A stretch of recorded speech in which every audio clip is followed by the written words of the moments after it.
Hello, everyone, and welcome back to another episode of Code Man Movies. Yeah, guys, I don't know if you watched the last video, but if you did, you know that I sprained my ankle and have had time to watch a crap ton of movies. So within, 2 or 3 days here, I think I've watched 10 movies, like 5 of them in theaters. So yeah, Chester is doing well. He is sitting. Oh, you can't see him now. He was sitting right here. He is sitting right next to my computer here. My ankle is a little less sprained. It's a little swollen still, but I'm walking on it fine. So that's a good thing, right? So you guys, I want to kind of just, did I just do what I think I just did? No. Okay. Grab your drinks, guys. I am drinking Athletic Greens. They are not a sponsor of this podcast, but I'd love for them to be. So Athletic Greens, sponsor me. I'd love for you to be a sponsor. And, I don't know. But Athletic Greens, guys, if you don't drink this stuff, you should. It looks disgusting, but it's actually pretty good. And it helps you quite a bit, actually, because you get all your vitamins in for the day. So, yeah, it's a good thing. So, you guys, let's just get into talking about movies right away, shall we? We're going to start with this first movie here, a Joe Dante film, the man who did Gremlins. I remember I watched this movie in middle school. It's called Innerspace. We were learning about the human body. And my teachers felt that this movie, taught you a little bit about the human body, which, I'm not going to lie, it kind of does. I can't believe how much I remembered a lot of this movie from middle school, too. Middle school was the only time I ever watched this movie. And scenes always stuck with me for some reason. And I just remembered so much of this movie. I really almost didn't even need to rewatch it because I just remembered everything. I specifically remember the teacher's turning off a scene involving Dennis Quaid's butt because he does have his naked butt in a scene in this movie. I specifically remember that. I specifically remember how the plot of this movie kind of happens, and I went, wow, that's kind of dumb. I remember towards the end a really silly thing that kind of happens. I remember so much of this movie from middle school, and it's weird that this movie for some reason stuck in my mind, but it did. So thank you, Mrs. Krieger and Mrs. Seaman, because in that, I don't know why, but that movie, you guys got a movie that made me remember. I don't know. My first Martin Short movie, I know for sure, might even been my first Meg Ryan movie. Yeah. Thank you, Miss Krieger. Thank you, Miss Seaman. You don't know what this movie is. Basically, Dennis Quaid is shrunken down, and he's in this little vial. They're kind of doing this experiment, and ends up in Martin Short's body. Martin Short is a guy who's constantly scared of getting sick and getting killed and blah, blah, blah, blah. So not so good that he is inside the body of this guy. And things go from there. Like I said, I remember a lot of this movie. This movie does deal with a lot of the human body. You do kind of learn some things about the human body with this movie, which is really interesting. It's also a very interesting premise, the idea of getting shrunken down and being inside the body of someone else. Very interesting. The way that it happens is kind of stupid. Not the part where he gets struck down. It's more of how he gets inside of Martin Sheen's character that is really stupid. But whatever, it's kind of 80s kind of thing. Let's see. It does at moments feel a bit long. I think maybe towards the middle of this, there's some fluff in the movie. And towards the end, it just gets a wee bit ridiculous and a wee bit, let's just add in all these last minute things to add in last minute things. What else? There's some cool, I think the production design of this is really cool. Like when you're inside the human body, it's kind of cool. The set they used, I don't know if there are specifically visual effects. I don't know if there's some practical stuff in there. But it does look kind of cool. Acting in this is fairly good for the most part. It is kind of just this 80s science fiction comedy thing. So it's nothing spectacular, but it is fun. What else? A lot of weird, silly stuff. I will say that. It just how it happens. Some unneeded stuff too. There's something in particular that happens with Martin Short, I'm sorry, and Meg Ryan's character towards the end. That this thing happens. There's some conflict. and then they fix it, and it's like, why did that conflict even need to happen? There's almost no point to it. And then what else? I mean, it's nothing spectacular. This is just a kind of fun little adventure film. Nothing spectacular. Everything about it is fine, I would say. And it's just a movie that for some reason it has stuck with me throughout the years, and I just felt like I needed to rewatch it. And I think really it's gonna stick with me the same way it did in middle school. It's fun. I'm glad I watched it, I guess. Um, I guess I'll remember certain sequences of it because it is so silly and goofy. So, not a terrible movie. It's fine. There's a little cameo from Chester. Yeah, guys, that's Innerspace. It's a 6 out of 10 for me. Nothing spectacular, but I enjoyed watching it. Next up, guys, a movie I had never seen before, Father of the Bride. I just, needed something light, something lighthearted. This was after I sprained my ankle, so I went, you know what, I just need to kind of watch something. Had a rough day. I sprained my ankle. That's not fun. So yeah, this is a movie I chose. The plot of this movie is kind of in the title. Basically, Steve Martin's daughter goes off internationally, meets a boy, comes back, says, "Hey, we're engaged. We're getting married." He starts freaking out, and things go from there. Acting in this movie is, it's what is this? A late 80s, early 90s, comedy. It's nothing spectacular, but there are some really great heartwarming moments. There are some great comedic moments. My favorite scene probably is a scene where Steve Martin is in the house of his going to be in-laws. Where am I at? There's narration in this movie. Kind of works. It just kind of starts at the beginning. He's literally looking at camera, talking, and it just kind of goes from there. So this narration actually works for me. I don't usually like narration in a movie, but this one kind of worked for me, honestly. I didn't mind this one.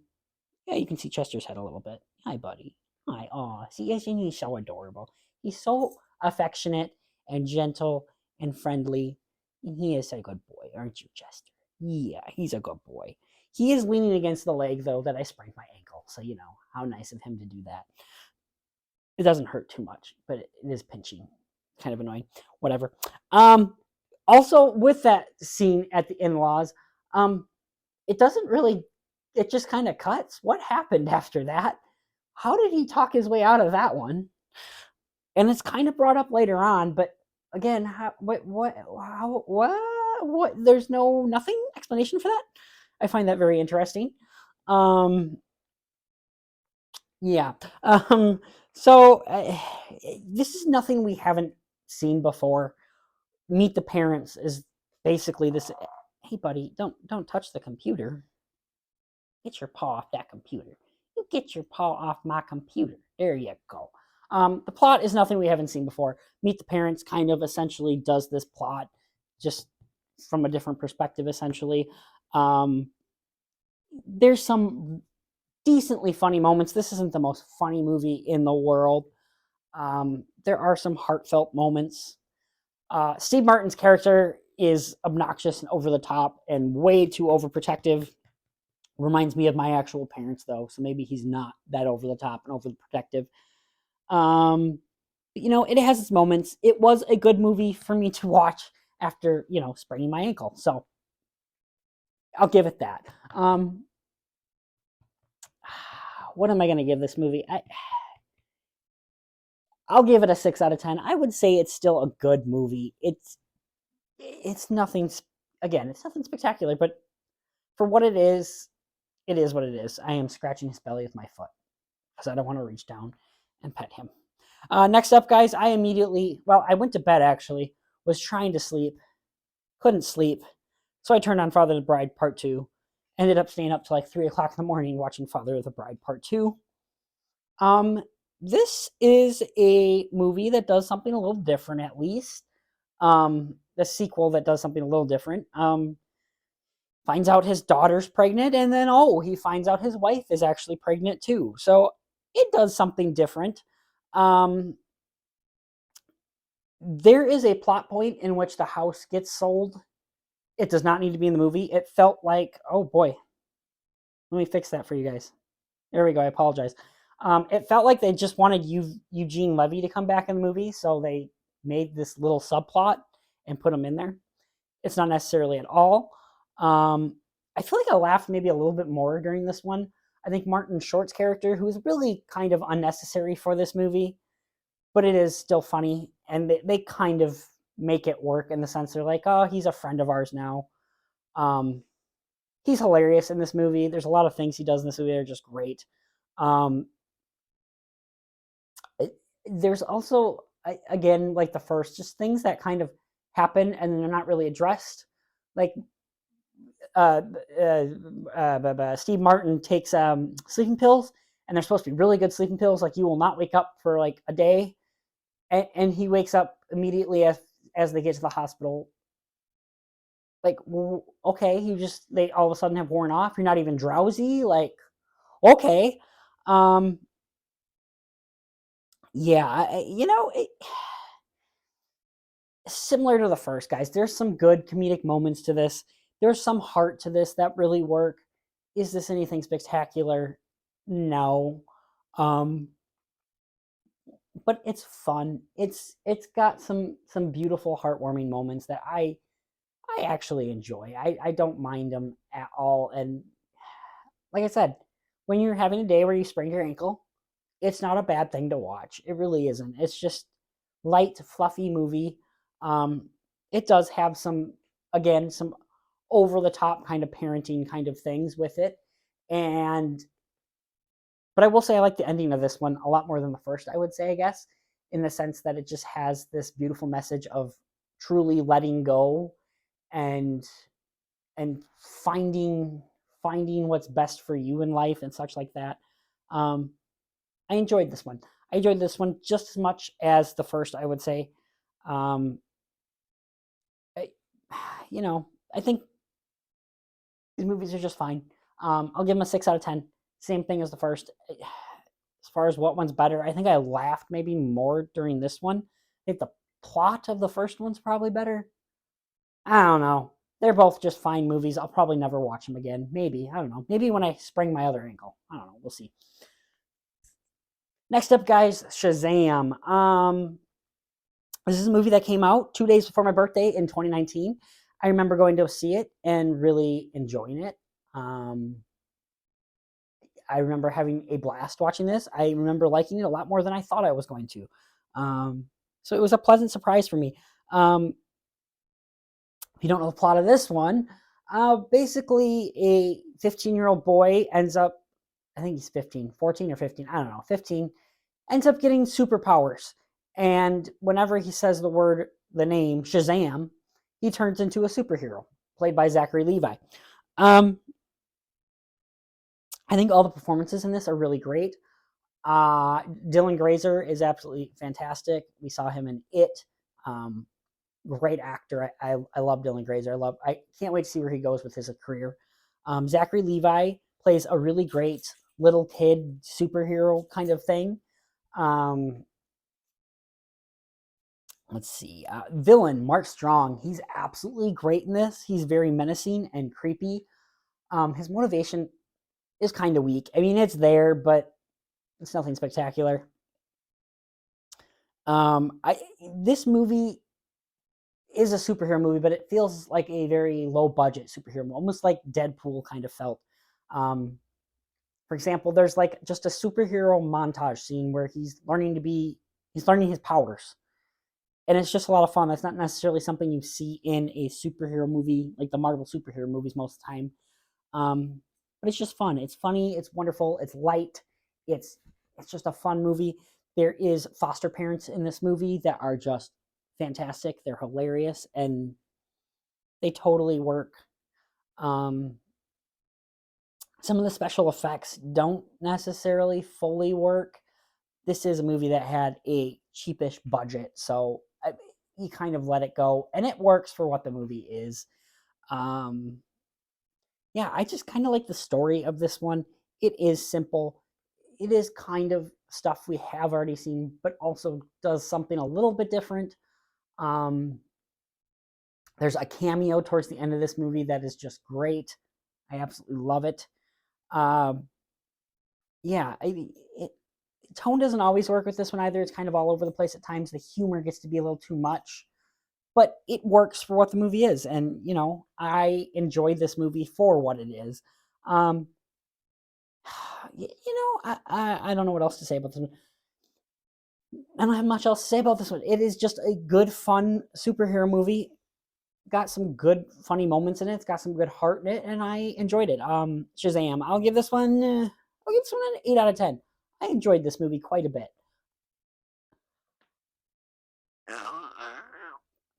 Oh, there we go. Next up, Shazam, Fury of the Gods. I went and saw this in IMAX. So yeah, basically the story is similar. You know, he's now 18-year-old playing. He's in a superhero body, and he's got to fight bad guys, played by Helen Mirren and Lucy. Is it Lucy Liu? I think it's Lucy Liu. Yeah. Once again, villains are kind of a little weak. They have motivation. But their motivation is kind of weak. I think these villains are better. Helen Mirren is having a blast. Lucy Liu's having a blast. And I think that makes it a little more fun. There's a lot of fights in this movie, more fights than the first one, and they kind of feel repetitive after a bit. I would say maybe this movie looks a little better than the first one. It does have a slightly bigger budget, but it does look better. Oh, hold on. Woo! I had tacos for lunch. Can you tell? Billy Batson is barely in this movie.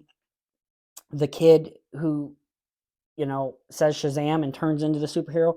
It's all Shazam in this movie. There's maybe 5 minutes of the kid in this movie, which seemed weird. There should have been more of the kid for some reason. Where am I at? There is literally a commercial in this movie for Skittles, which was funny at first and then got annoying and then got funny again and then got really, really annoying. Literally a full-fledged commercial. It could just be on the Super Bowl for a Skittles commercial. So that was a little annoying. The foster parents are kind of taken out of this movie almost. Like they're there, but they're barely there. And I don't know. I wish there had been more of them. A little more. This wasn't quite as heartwarming, I would say, as the first one, but it's still there. It's still there. What else can I say? There is a cameo that has been spoiled in the marketing for this movie, which honestly, the cameo is kind of dumb. This person kind of just shows up at the end to do something that honestly didn't need to be done, in my opinion. Or if you're going to do it, you should have just did it, and they didn't do it. Yeah, I don't like what happens towards the end here. It was just kind of a cop out, and it's just fixed 2 seconds later. What else? Yeah. This movie's fun, guys. It really is kind of a fun movie. Similar to the first, I would say the tone is a little better in this one. Something that did bug me about this one is Zachary Levi's character seems goofier and dumber than he did in the first one. Yet his counterpart is 18. Like he's growing up. And when he is a kid in this movie, he's not that ridiculous and dumb. So, I mean, it didn't make sense necessarily, but it is what it is. For the most part, I had fun with this one. This movie's nothing spectacular. I don't think it's better than the first. It bombed this weekend, so probably never going to see another one again necessarily, but it's an enjoyable movie. I would buy this one on 4K during Black Friday or something like that. Like, I had fun with it. What else do I have to say about this one? Yeah, I think, you know what? If you like the first one, you still might like this one. Some people definitely still don't like this one, but that's, whatever. Movies are subjective. Excuse me. Some people are going to like it, some people aren't. I had fun with this one. I really did. So I'll give this one a 7 out of 10. It's not quite as good as the first one, but I still had a lot of fun with this movie, and I think reviews are a little too harsh on this one.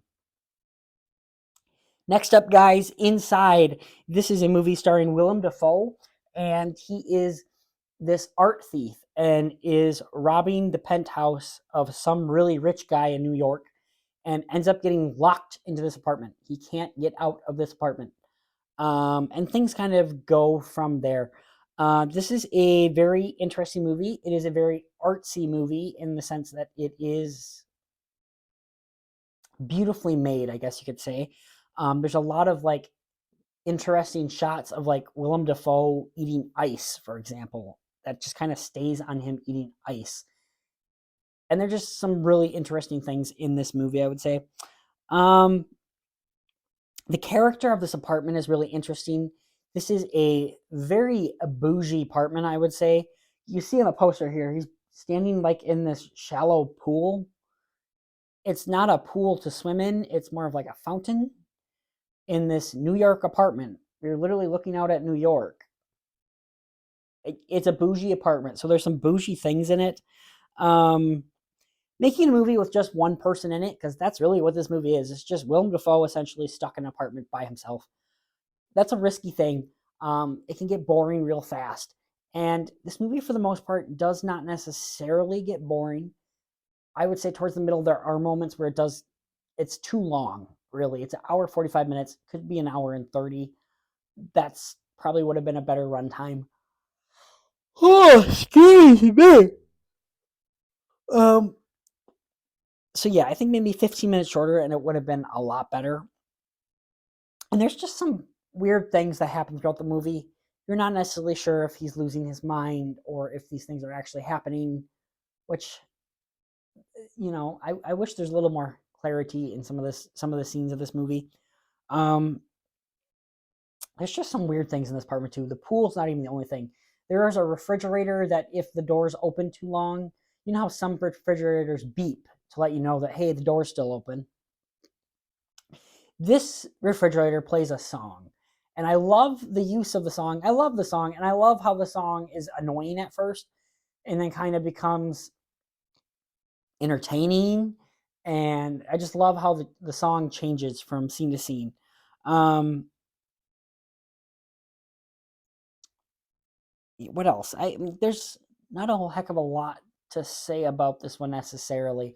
Um, I will say this: there's not a lot of character development with Willem Dafoe's character. You don't know why he's this art thief necessarily. You don't know why he's robbing this person necessarily. He's just kind of there.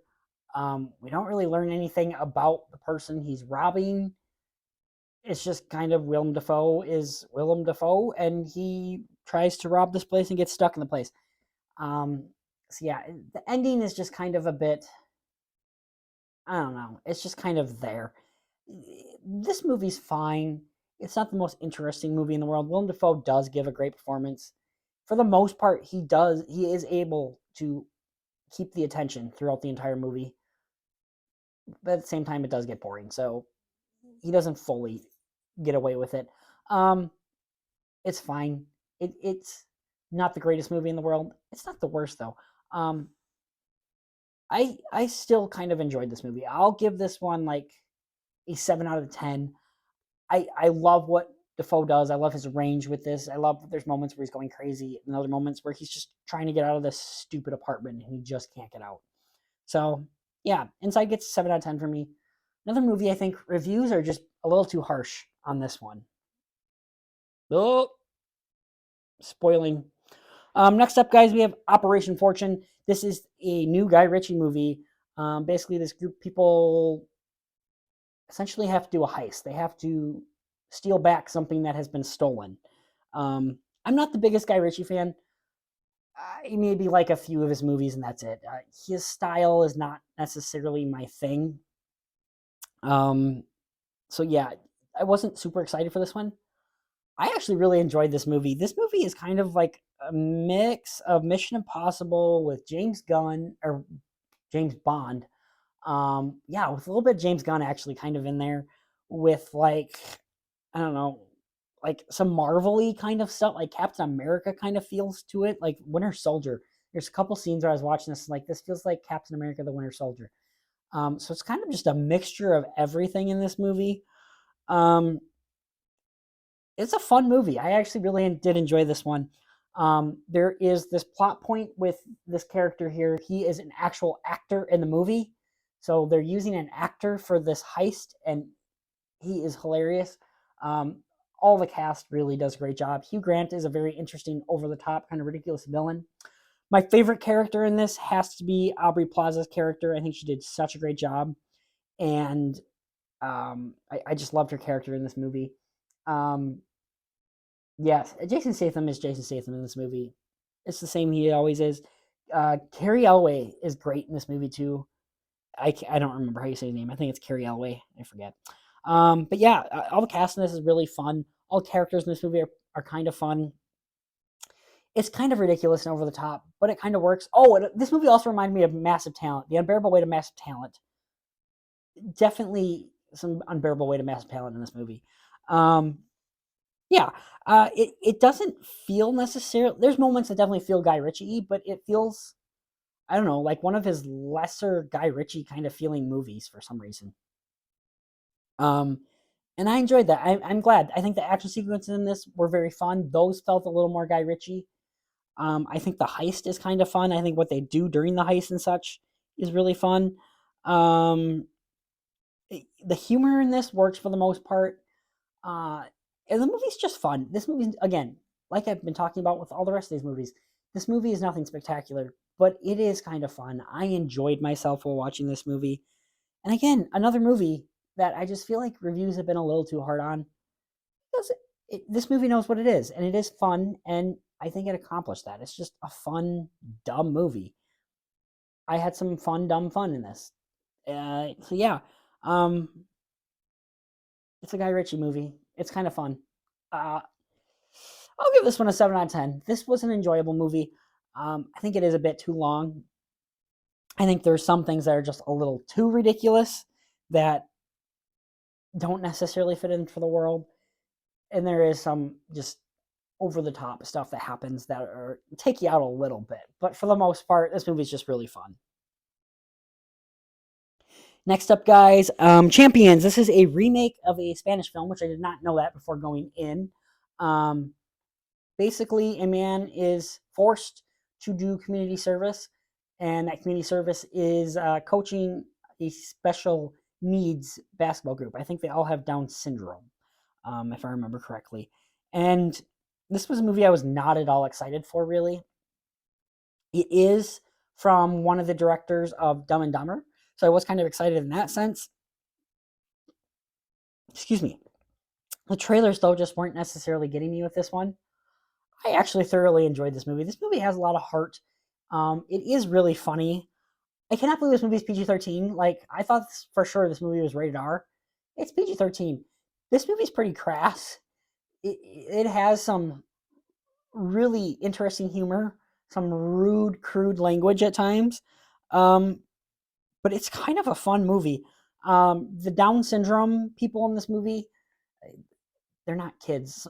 They're, I don't know, they're young adults, I guess you could say.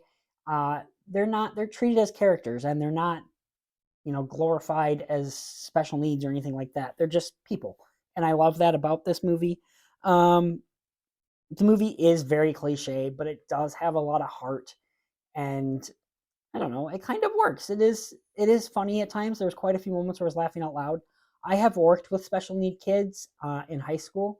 I volunteered to work in some special needs classrooms. A couple of these characters reminded me of actual kids that I have dealt with, and that was very interesting to see. Um, there's a particular character in this movie. This one right here, for example, is the one I'm talking about, actually. Um, Kind of shows up, is there, kind of comes in and out, and then there's a reason why he's going in and out that we find out, and he's just kind of there, and he has no real purpose almost. We don't really see him doing the thing that he's supposed to be doing necessarily. So that was kind of an odd choice. The movie does seem a bit long. Maybe take out 15 minutes again. But it is kind of a fun movie. There is some funny moments. There is some heart in this movie.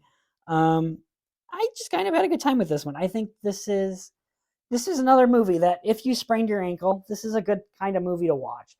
It gives you the feels.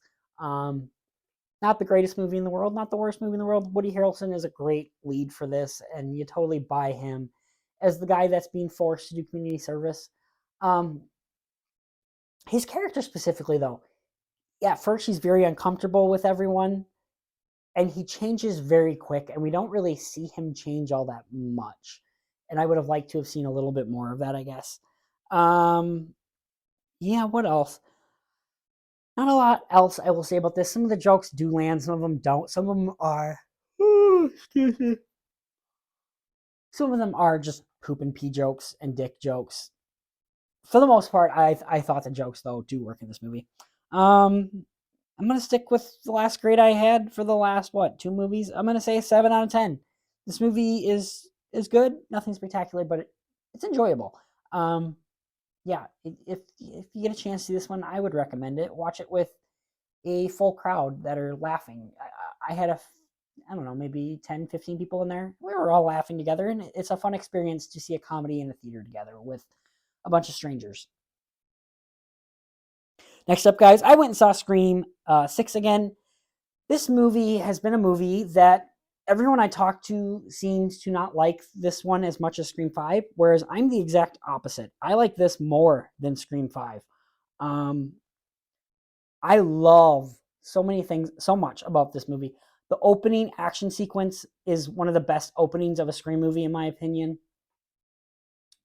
I think the idea to take it to New York is awesome. I kind of wish there was a moment at the Statue of Liberty like this. I love this poster. I kind of wish there was a moment where we did go to like the Statue of Liberty or something, kind of like No Way Home did. Um, there are definitely signs throughout the movie that the killers are who they are, and I definitely narrowed it down halfway through the movie, but I still didn't necessarily know who it was. I had an idea and I just farted. Excuse me. Good God Almighty. Chester even gave a look at me. Um, I definitely had an idea, but I did not know for sure. For some people, it's been extremely obvious. I don't find it obvious who the killers are necessarily in this one. Um, yeah, I just didn't find this one that obvious, and I don't understand how people find it so obvious. But hey, it is what it is.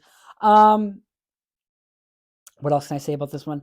I liked all the little misdirects in this movie too. I just found all the misdirects and such like that really great. I love the core four kind of thing. I don't know, I just kind of love a lot of this movie. I love there, I think this movie is very intense. There's a lot of sequences, the train, the ladder, the bodega scene. There's just some really great, tense, scary situations. And there was some people in there that in the theater this time around that clearly had not seen it before, and were just freaking out about some of these scenes. And I love that. Um, so yeah, I love a lot of the sequence. This movie is got a lot of scary moments that I really enjoyed. Again, there's people that should be dead. I won't spoil this time around, but I did spoil it on my couple episodes ago on. I did a spoiler review for this. I can't talk today. I apologize, but I did spoil it, and there's just some characters towards the end that should not be alive, and they are alive for some reason, somehow, some way. And like, there is a scene where a person is definitely dead. Like there is a knife into their throat. They're dead, and they're somehow still alive at a point in this movie, and it's just okay. Keep people dead. Um, so yeah, I still really enjoyed this movie though. I think this is this is one of my favorite Scream movies.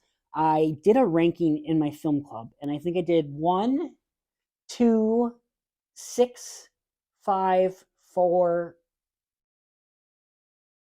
I missed one. I did 1, 2, 5, or 6, 5, 4, 3. That's what I did. That's my ranking. I really do enjoy these movies. They're just fun, awesome horror movies that understand what they are and literally explain what they are. through awesome awesome rants, I guess. Mindy's character just, we're in a franchise. I hate this freaking franchise. I love so many sequences of this movie. Scream 6, guys. I gave this one an 8 out of 10. I really enjoyed this movie. And then last night I got home, and after watching Scream 6, I watched Champions and Scream 6 together yesterday. And came home, decided, you know what? I need to watch a comedy. Ended up watching Scary Movie because it's kind of related to Scream.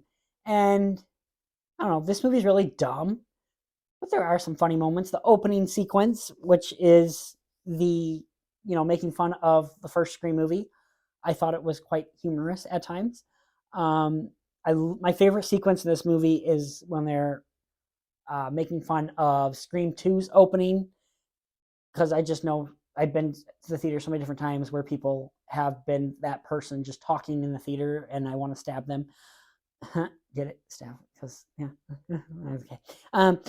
Yeah, there's just some fun, stupid sequences of this movie. This movie is nothing spectacular by any means, but there's some funny moments. It is very dumb and stupid. It is a parody movie. I think maybe this movie was probably like the last time that there was a decent parody movie. We've got a lot of crappy parody movies since the Date movie and Epic movie and Disaster movie. All those things suck.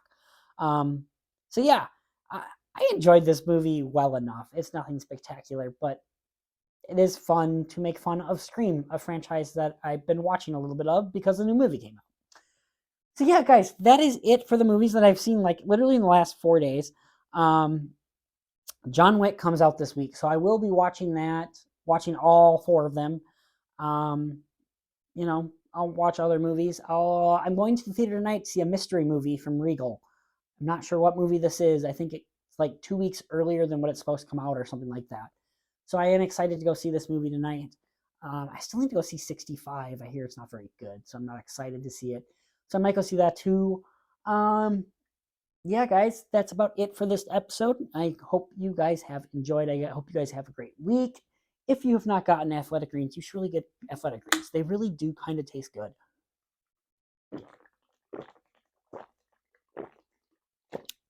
And they're hydrating. Whew, I was thirsty, guys. I talk too much sometimes. But yeah, guys, I hope you guys have a wonderful day. Don't do anything I wouldn't do. Go to the movies, guys. Don't sprain your ankle. But yeah, guys, Chester's laying on his bed, but he says bye too. So you guys have yourself a good one. We'll see you next time. Bye.